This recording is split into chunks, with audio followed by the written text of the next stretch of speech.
하나의 눈으로 읽는 세상의 다양한 이슈. 뉴스 읽어주는 퀴어. 퀴어들을 위한 시사 프로그램 뉴스 읽어주는 퀴어가 다시 돌아왔습니다. 오늘의 주제는 바로 여기 계신 은하선님하고 좀 깊은 관련이 있는 주제입니다. 저랑 깊은 관련이 있나요? 아시다시피 지난 6월에 서울 퀴어문화축제가 열렸었죠. 거기서 이제 은하선님이 또 사회자로 또 맹활약을 해주셨잖아요. 그날 제가 이열님이랑 같이 무대에 섰었는데 사실 이열님이랑 저랑 이제 같은 곳에서 그 드레스를 빌려왔어요. 아, 내가 백설공주 입어야지 속으로 생각했지. 백설공주랑 신데렐라를 가지고 왔는데 이열님이 신데렐라를 집에서 입어봤는데 이게 어깨가 자꾸 내려가가지고 불편하다고 하시는 거예요. 자기가 그러니까 백설공주를 입고 싶었던 거지. 근데 약간 신데렐라는 원래 머리를 좀 이렇게 올리잖아요. 업 스타일이잖아요. 올림머리인데 그날 물론 가발을 쓰긴 했지만 이게 치렁치렁하게 내려오는 머리다 보니까 좀 엘사 같았었나 봐요. 그래가지고 사람들이 그때 큐퍼 때 봤다고. 큐퍼 때 무대에서 사회 보지 않으셨냐고. 엘사 옷 입으셨죠? 아니요, 신데렐라입니다. 우리가 그런 역사가 있잖아요. 제가 바이섹슈얼인데 자꾸 레즈비언이라고 하면 짜증나잖아요. 이게 존재를 지우는 거예요. 이름을 지운다라는 건 존재를 지우는 거고, 우리가 그런 아픈 역사를 되풀이하지 않기 위해서 그 신데렐라는 엘사라고 불리면 안 되죠. 신데렐라 차별을 멈추세요. 네, 그래서 어쨌든 사회자가 되셨는데, 근데 이 사실을 발표한 서울 퀴어문화축제 공식 페이스북 게시글에 밑에 댓글로 은하선 부적절하다, 어떻게 은하선 같은 사람을 사회자로 쓸 수 있느냐라고 글이 달렸었어요. 퀴어문화축제 올해 20주년 전야제로 핑크닷이 열렸었잖아요. 핑크닷에서도 그 무대에 섰었는데 연주를 했었어요. 무지개 음악대라고 퀴어 오케스트라 연주를 했었는데 그거 연습하러 갔었거든요. 근데 연습이 끝나고서는 이렇게 봤는데 난리 났다. 난리가 난 거예요, 이게. 근데 거기서 되게 당황스러웠던 게 우리한테는 24시간이 남아 있습니다. 지금이라도 바꾸라고. 지금이라도 이제 어서 다른 사람을 찾아라. 나 사회 안 하나 보다. 나이스? 퀴어문화축제 그 사회를 보는 것은 굉장히 영광스러운 자리. 원래 일 시키면 귀찮잖아. 또 거기서 실수하면 얼마나 큰일 나요. 그러니까요. 미리 또 이렇게 또 준비를 하셨어요. 또 신경도 써야 되고. 이제 제가 피구님이 얘기하신 것처럼 어마무시하게 은하선 싫다, 은하선 왜 부르냐, 은하선 남혐이다, 은하선이 성소수자냐면 어쩌고저쩌고 막 이렇게 달린 댓글을 보면서 사람들 왜 나에 대해서 아는 척하지? 오늘을 위해서 제가 그 몇백 개에 이르는 댓글을 직접 다 읽어보고요. PDF를 땄는데 다운이 3번이 됐어요. 진짜? 너무 많아서? 근데 너무 많아가지고. 이거 노트북 약간 퀴어 혐오 있는 거 아니에요? 이거 악령이 깃든 거 아니야? 우리 그거 기도해야 되는 거 아니에요? 원래 이런 물건에도 악령이 깃들고 그러는 거예요. 자, 아무튼 이제 은하선님은 좀 심란하시겠지만 저는 이제 방송에 좋은 소재가 생겼다. 아싸! 은하선 욕한다. 나는 욕 못하고 있었는데 하고 싶었는데. 아니 약간 당황했어, 순간적으로. 은하선님 정말 마음으로 이렇게 애정합니다. 근데 이거 왜 이렇게 많이 해요? 근데 이게 해보니까 얘가 잘려. 이게 잘려서? 이래가지고 이렇게 맞춰야 돼. 그래서 이게 유행했나 보다.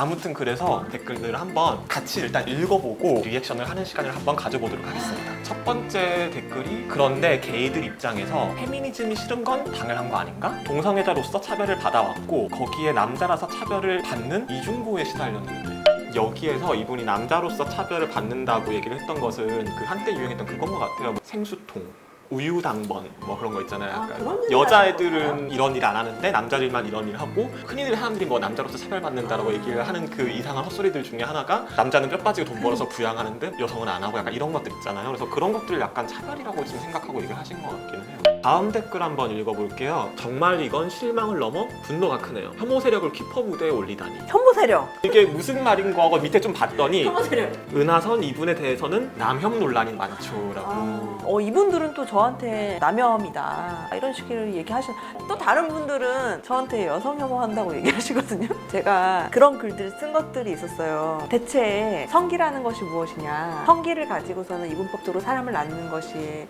그게 말이 되냐, 그것에서 좀 벗어나자고 하는 것이 우리가 그래서 페미니즘 운동하는 거 아니냐, 여성이라고 해서 모두 다 전부 다 같은 경험을 하고 있냐. 왜냐면 제가 가지고 있는 경험과 저희 엄마가 가지고 있는 경험과 여동생이 가지고 있는 경험과 이런 것들이 전부 다 다르잖아요. 사람들은 저의 성기를 안 본 사람들이 훨씬 많을 텐데도 불구하고 저를 여자라고 읽잖아요.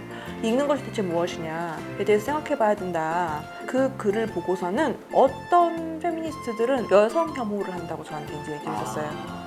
어떻게 트랜스젠더 여성이 여성이냐 이런 식의 얘기를 하면서 저한테 오히려 여성 혐오자라는 이야기를 하기도 했었고, 또 한편에서는 또 저한테 남성 혐오라고 하는 거죠. 근데 눈치를 챈 것 같아요. 저는 사람을 싫어합니다. 어쨌든 그래서 은하선 남혐이다 이렇게 적어주셨는데 이거에 대해서는 어떻게 생각하세요?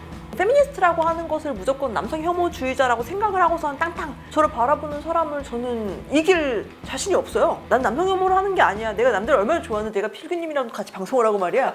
제가 이열님이랑도 같이 사회 보고 이열님도 프로 게이인데 네, 프로 게이랑 같이 저는 아마추어. 차라리 페미메갈 축제라고 하지 굳이 퀴어를 가져다 붙이는 게. 저는 약간 이걸 맥락을 모르겠어요. 왜 은하선이 사회를 보는 것이 문제다. 이유는 은하선은 페미메갈이다. 페미메갈 축제라고 하자. 퀴어 빼라. 이렇게 논리가 이렇게 쭉 간 거잖아요. 이 댓글 말고 그런 댓글도 봤거든요. 페미니스트가 성소수자냐? 이런 댓글 봤어요. 여성이 언제부터 성소수자였나요? 페미니스트가 성소수자인가요? 페미니스트가 언제부터 성소수자였냐고 묻거나 이거 그냥 페미메갈 축제라고 하지 왜 퀴어를 갖다 붙이냐 이렇게 말씀하시는 분들은 어쩌면은 제가 성소수자라는 걸 모를 수도 있다라는 생각은 들어요. 몰랐을 수도 있지 당연히. 쟤는 그냥 페미니스트고 메갈 아니야? 근데 왜 무슨 성소수자 축제까지 해? 막 쟤 뭐야 퀴어 맞아?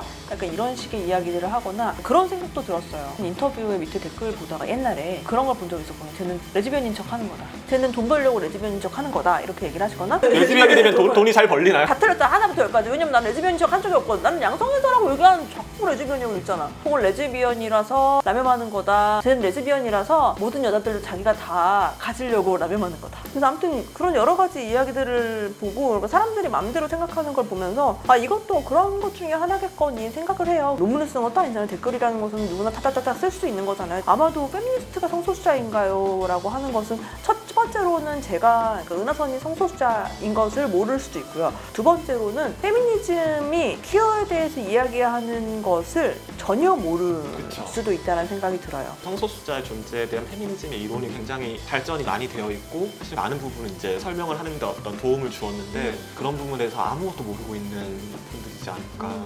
성별 이분법이라고 하는 거 남자는 이래야 돼, 여자는 이래야 돼.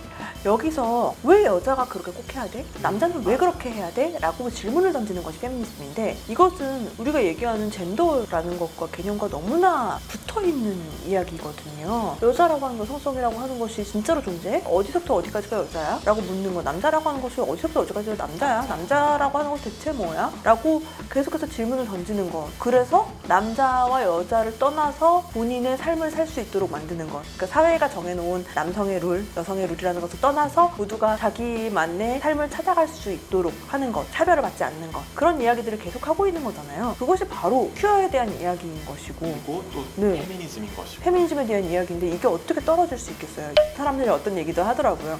정말 은하선이 그동안 게이들의 인권을 위해서 싸워준 게 얼만데 이런 식으로 등쳐먹기냐 막 이런 식의 그 글들도 봤어요. 제가 트위터에서. 근데 그동안 게이들을 위해서 싸워준 게 얼만데 이런 나쁜 게이들 용서하지 않겠어 이렇게 얘기할 수 없어요. 저는 저를 위해 싸웠을 뿐이걸요. 네, 저희가 댓글을 마지막으로 하나 좀 골라서 읽어볼 텐데요. 케미들 한남 게이라고 당당하게 대놓고 성별 혐오 발언하네. 지들은 김치 레즈인가? 김치 레즈? 지금 한남 게이라는 단어에 대응해서 김치 레즈를 꺼내든 거잖아요. 제가 김치 레즈의 편을 들면 저는 김치 게이가 되는 건가요? 모르겠어요. 어려워지고 있어요. 저 파김치 싫어하는데.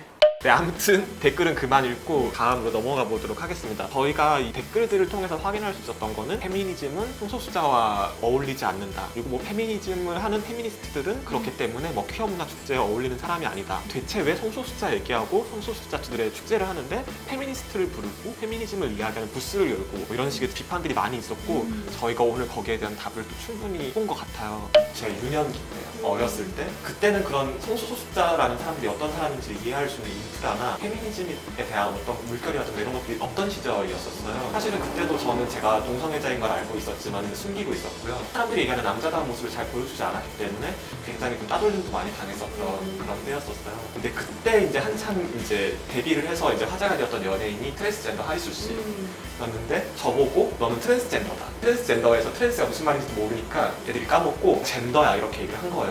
근데 도서관에 갔을 때 하루는 젠더라는 단어가 들어간 책이 있더라고요. 젠더에 갇힌 삶이라는 여성성과 남성성이 사실은 만들어진 것이라는 어떤 그런 것들을 분석하는 책이었고 제가 처음으로 접했던 페미니즘 책이었었어요. 그 안에 답이 다 들어있는 거예요. 여성성이랑 남성성이란 것은 고정된 것도 아니고 사람들이 갖고 있는 어떤 하나의 관념인데 꼭 따르지 않아도 돼. 그걸 가지고 누군가가 당신에게 뭐라고 했다면은 그게 오히려 더 문제야라는 식의 이야기를 해주었던. 근데 그때 제가 인생에서 처음 만난 페미니즘 책이었는데 성소수자이다 동성애자로서 그때 페미니즘을 만나지 못했다면은 인생이 정말 되게 많이 불행해지거나 힘들어졌을 것 같아요. 그래서 이런 것들을 생각해 보시면서 분명 지금 페미니즘을 낯설어하고 페미니즘은 성소수자와 아무 상관이 없어라고 생각하시는 분들도 공부를 해보시면은 분명히 인생에서 많이 흔들리는 어떤 자기의 불안한 부분들이 또 많이 설명이 되고 잡힐 수 있는 계기가 되지 않을까 싶습니다. 페미니즘 한다고 해서 제가 놀아드리는 건 아니고요. 필구님이랑 놀아주세요. 퀴어롭게 세상을 바라본 오늘 시간 어떠셨나요? 오늘도 또 사회를 향한 많은 궁금증들이 해소되셨길 바라겠습니다. 좋아요, 구독 많이 눌러주세요. 그러면 저희는 또 다음 이 시간에 새로운 주제를 가지고 나타나겠습니다. 네, 여러분 또 만나요. 안녕.